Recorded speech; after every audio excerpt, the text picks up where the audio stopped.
Hello everyone and welcome back to the Football Chuggu Podcast. My name is Thomas Durning and today I'm joined by my newly looked co-host Pearse McLaughlin. Hello Pearse. Hello, how you doing? Well, on today's podcast, we're into last weekend's FA Cup results and Scottish Cup results. And at the end of the podcast, we'll be given the roundup of all the latest Asian football news. So we'll start as always with the English FA Cup. So we'll just go through the results from the weekend. So on Friday, the 7th of February, the results finished Man United 2, Leicester 1. On Saturday, the 8th of February, the results finished Leyton Orient 1, Man City 2, Leeds United 0, Millwall 2, Stoke City 3, Cardiff 3, and Cardiff City 1, 4-2 on penalties. Wigan 1, Fulham 2, Southampton 0, Burnley 1, Preston 0, Wycombe 0, Preston 1, 4-2 on penalties. Everton 0, Bournemouth 2, Coventry 1, Ipswich Town 4, Birmingham 2, Newcastle United 3, Brighton 2, Chelsea 1. And then yesterday, which was Sunday the 9th of February, the results finished Blackburn 0, Wolves 2, Plymouth 1, Liverpool 0, Aston Villa 2, Tottenham 1. And then today, there was one final FA Cup match, which finished Doncaster 0, Crystal Palace 2. So, as always, Pearse, which match stands out to you the most? It's got to be the upset at the weekend, and that has got to be Plymouth 1, Liverpool 0. And I thought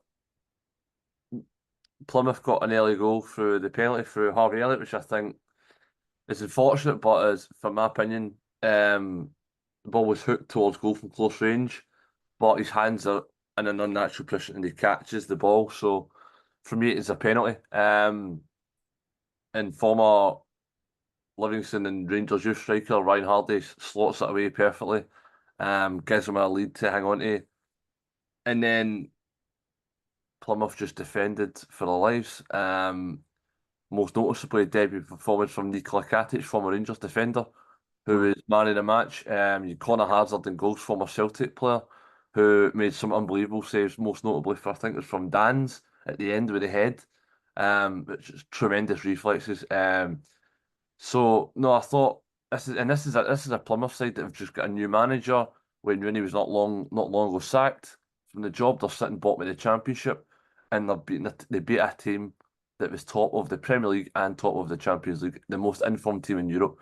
So I think this is a monumental result for a team that could potentially play League One football next season. So for me, all those things come into it. Whereas the fact is, it's the cup, anything can happen, and it proved to be they got an early lead and they hung on and defended for lives, defending manfully as a team, and they limited Liverpool to very few chances. And when they did get chances, their defence and goalkeeper were on point.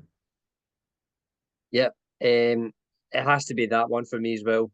Standout match. I agree with everything you said. Bottom of the table Championship. Plymouth against top of the table in the Premier League. Liverpool. I never expected that to happen. But what a result for Plymouth.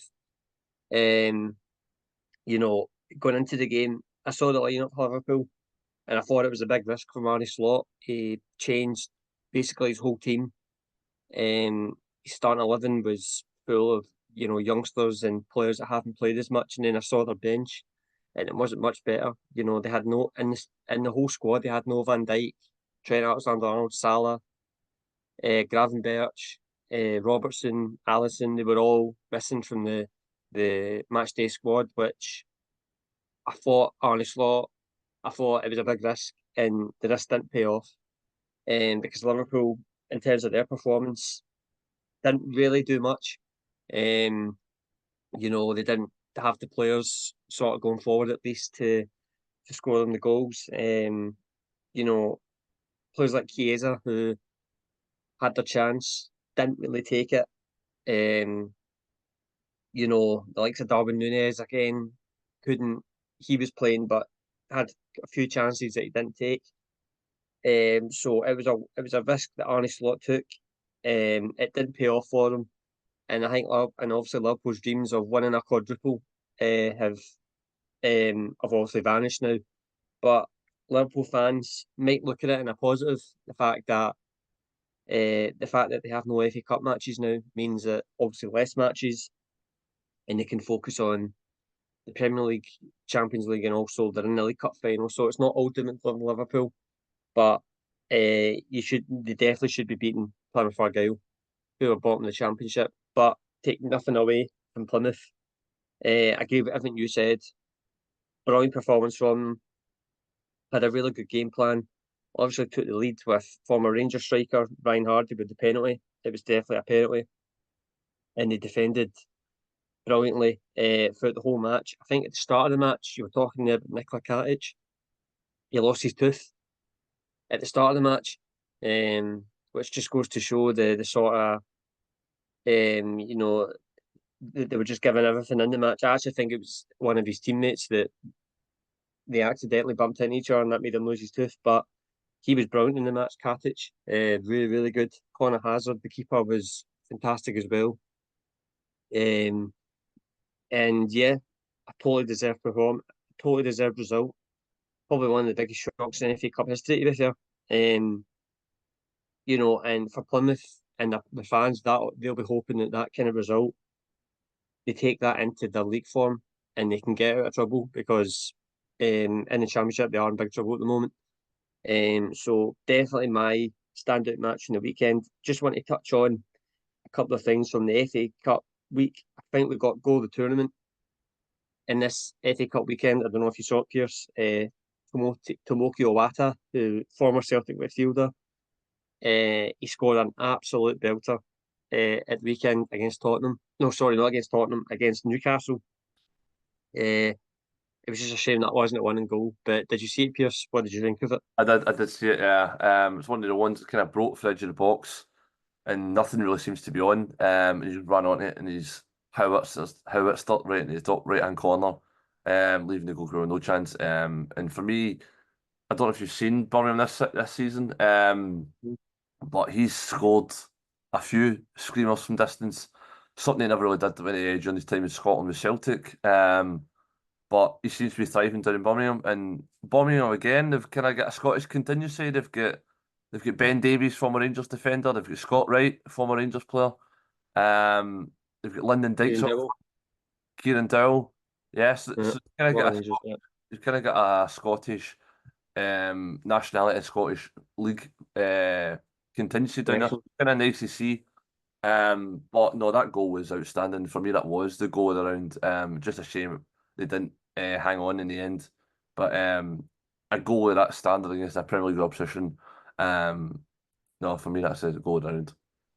Yeah, he's definitely scored. I mean, I don't know if you saw his goals for Birmingham this season. He scored quite a few, and he's actually all of them have been really, really good. That's obviously been his best one.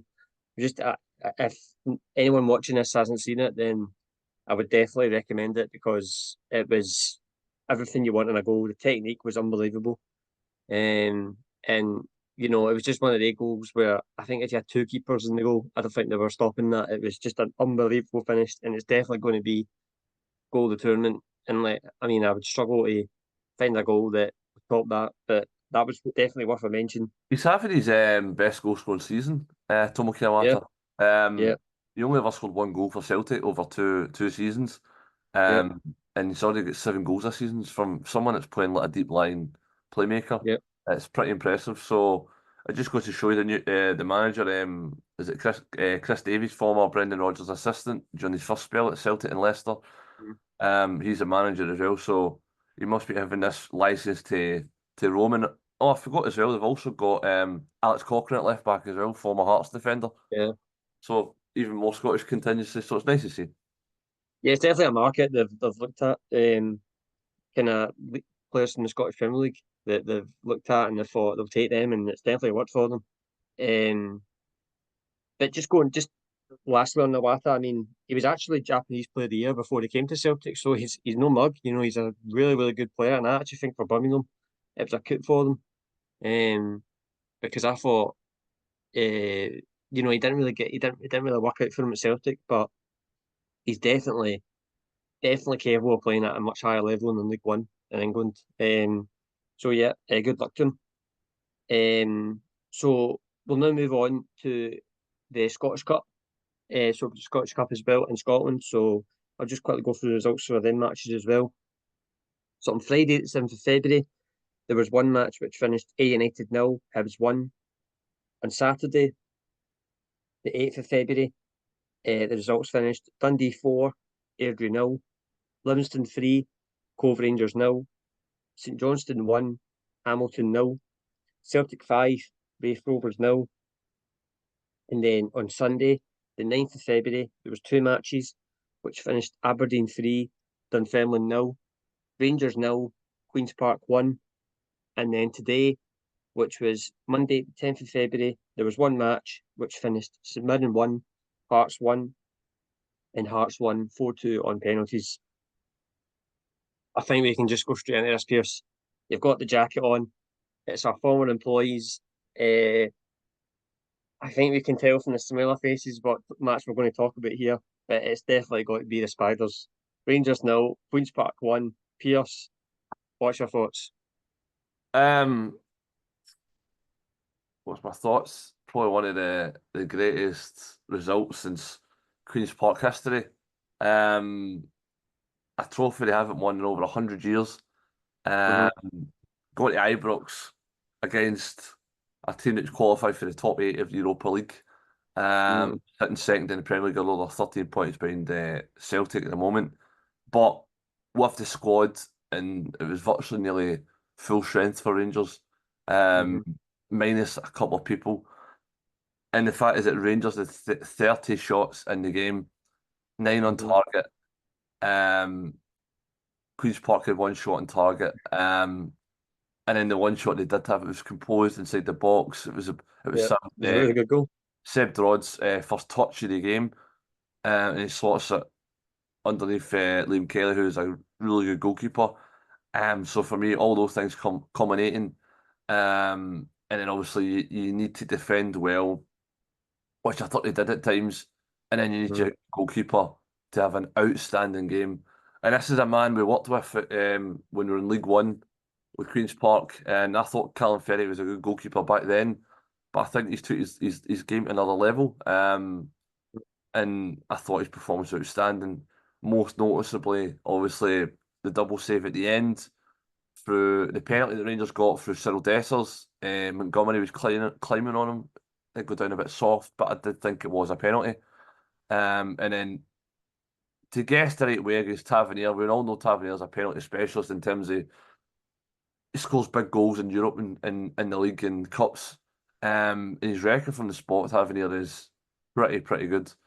And he guessed the right way, but it's not as if it was a bad penalty. It was in the corner with power, but his left hand Mm-hmm. tips it behind, and then from the resulting corner, he tips it over again for a header for a proper, and you're like, outstanding. And you need your goalkeeper to be man in the match, and rightfully so, he was man in the match. And to see some of the scenes after the game from the Queen's Park fans crying, and some of the faces I recognise because we travelled up with them on the supporters bus Mm-hmm. home and away.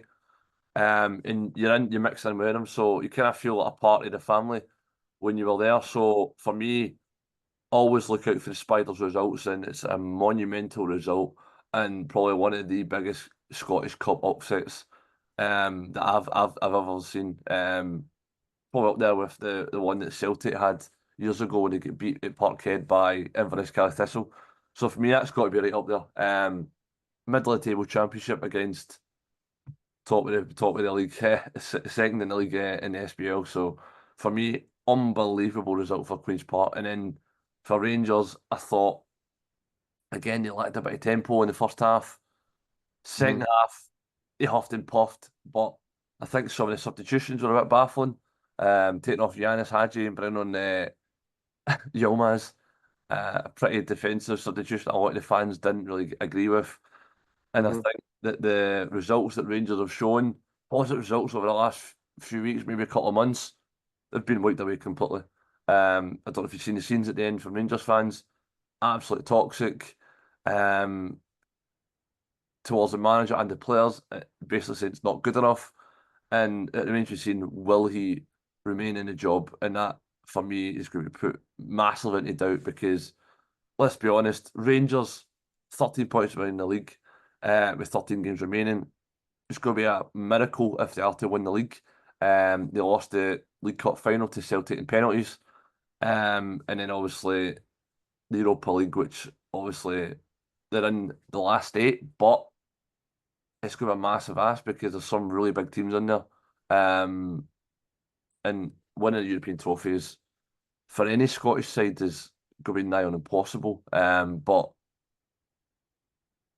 this was a massive opportunity for Rangers to win a trophy this season, and I think this was the last chance to do it. And I think they've lost it. And I think some of his comments after the game, Philippe Clement, was a bit questionable, saying, "Do you think you can survive as a manager with no trophies?" And he says, "Plenty of Rangers managers have done it before." And I think Rangers fans have reacted terribly to that because they think he's virtually just accepting second best and not winning a trophy. And I think maybe the standards from some Rangers fans and some Rangers players have went downhill because obviously Rangers in the past have known for winning trophies, competing for every trophy. And I think that his days at Rangers could be numbered. Yeah, a lot of stuff you said there, which is so true.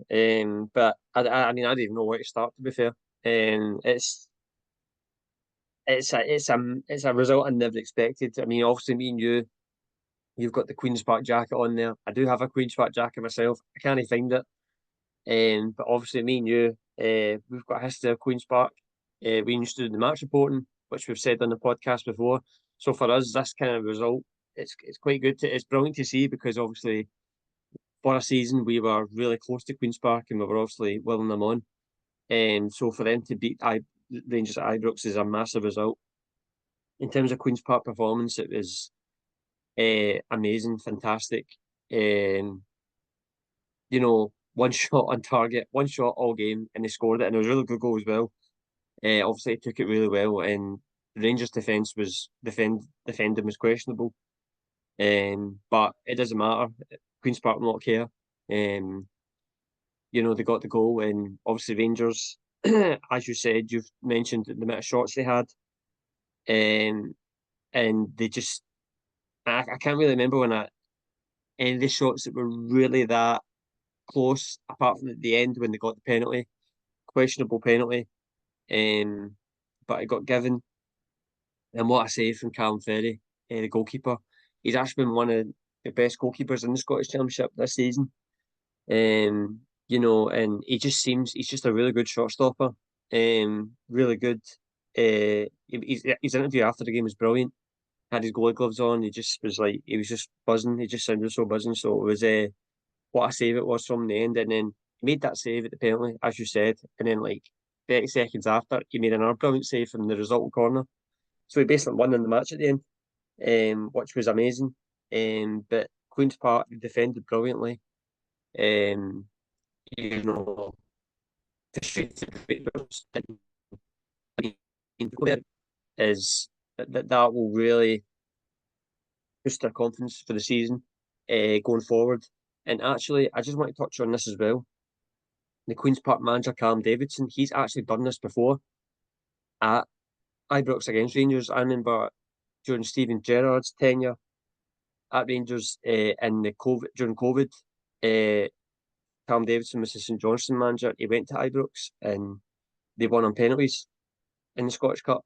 So he's actually done it before at Ibrox. So he seems to be quite a good cup manager. And he's also won the Scottish Cup as well with St Johnstone. I remember that season, Callum Davidson, a few years ago during COVID.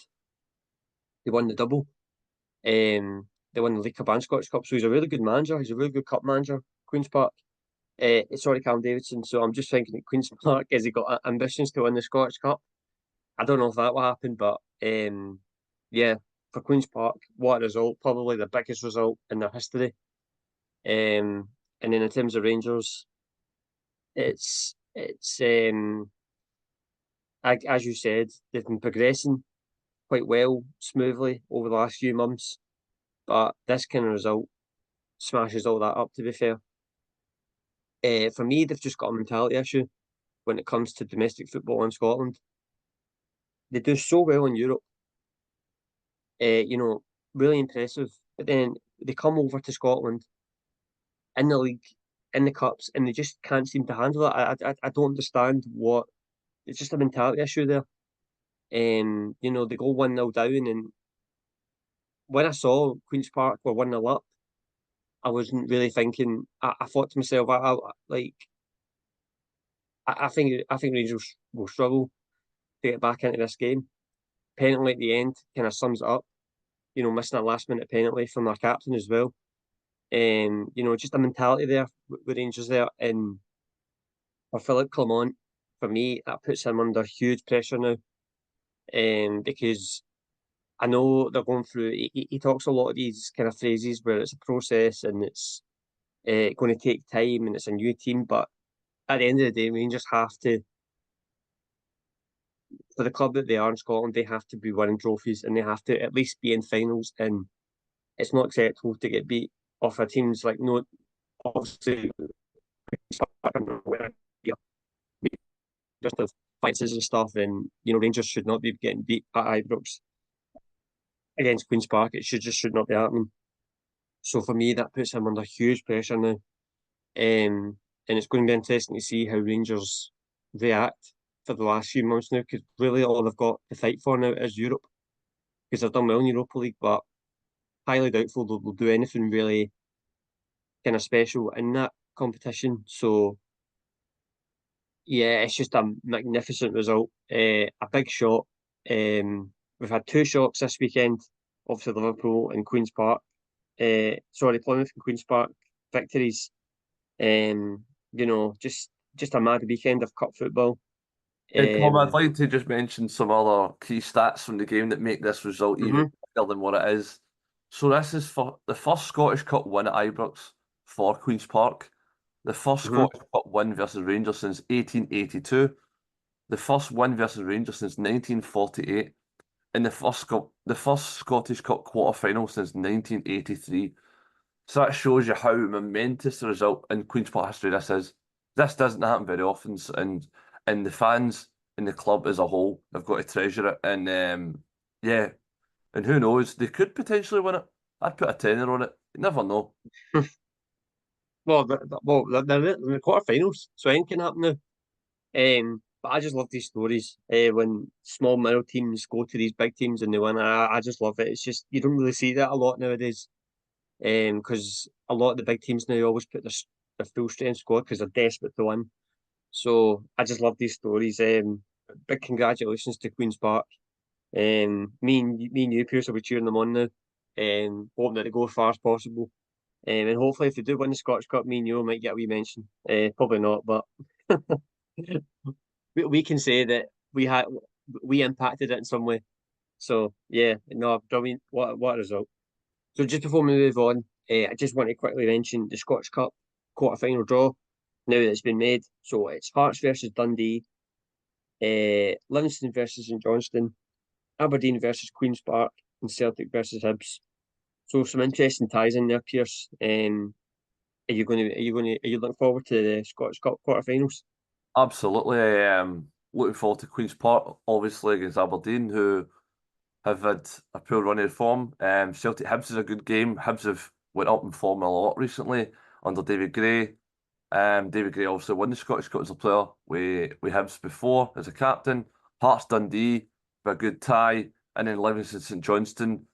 You expect Livingston at home, who are very, very consistent in that plastic pitch against St Johnstone, who are bottom of the league. So I think all of these ties could go either way, and it's going to be. I'm really looking forward to it when it comes around in March. Yeah, same with me. Again, ties that are some interesting ties in there, very interesting. Obviously, the big one now for me is the Queen's Park Aberdeen. Um, I won't lie, I'll be rooting for Queen's Park. Obviously, want to see them do well, but obviously we have to admit we've got to be honest. It's a massive opportunity now for Celtic. They're the clear favourites now to win this Scottish Cup. Um, it's going to be very hard for all these teams to try and get past Celtic. But I think every team in this quarter-final, I'll take Celtic out of it because I highly expect them to make the final. But all the other teams more than capable of getting to the final, and I actually would include Queen's Park in that. Because I think on the day they could beat any of these teams as well. So it's going to be interesting to see how this goes. And I think it could be an interesting final when it comes. But yeah, really looking forward to it. So that's obviously now the Scottish Cup and the FA Cup done for the next few weeks. And then obviously we'll talk about it when the quarter-final matches have been done and we'll react to it at the time. So for the final part of the show, Pearse will now give its Asian football roundup.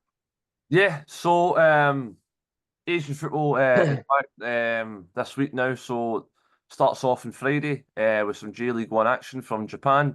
So Friday, 14th of February, which is Valentine's Day, we've got a Gamba Osaka versus Cerezo Osaka derby at 7 o'clock kickoff. That's going to be really exciting. Derby match to kick off the J League season, which is amazing.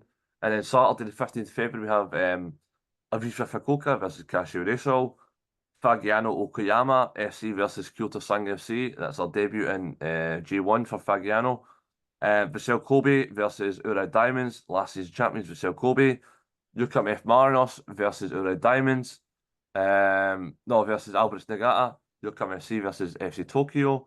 Kawasaki Frontale versus Nagoya Grampus. Shonan Belmare versus Casio Antlers. And then Sunday, the 16th of February, we have FC Machida Zelvia versus Sanfrecce Hiroshima. And Tokyo Verde versus Shimizu S Pulse, who are newly promoted. And also, we have K-League One action back this weekend too. So starting on Saturday, the 15th of February, we have Pohang Steelers versus Daejeon Hana Citizen. Jeju SK, formerly known as Jeju United, will play FC Seoul. And Gwangju FC will host Suwon FC.